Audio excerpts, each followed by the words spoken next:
मुंबई उत्तर पश्चिम लोकसभा मतदारसंघासाठी शिंदे गटाकडून शरद पोंक्ष आणि रवींद्र वायकरांच्या नावाची चाचपणी, कार्यकर्त्यांकडून वायकरांच्या नावाची आग्रही मागणी, लवकरच निर्णय होण्याची शक्यता। शिवसेना शिंदे गटाकडून 2 जागांवर उमेदवार बदलण्याचे संकेत, हिंगोली आणि हातकणंगलेचे उमेदवार बदलण्याची शक्यता, संजय शिरसाटांचं सूचक विधान।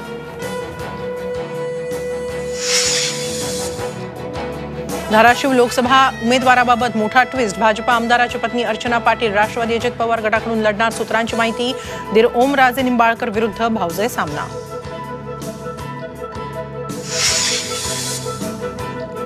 सातारा लोकसभा काँग्रेसनं लढवण्याचा अद्याप प्रस्ताव नाही, मात्र प्रस्ताव आल्यास विचार करू, माजी मुख्यमंत्री पृथ्वीराज चव्हाणांचे लोकसभेसाठी इच्छुक असल्याचे संकेत।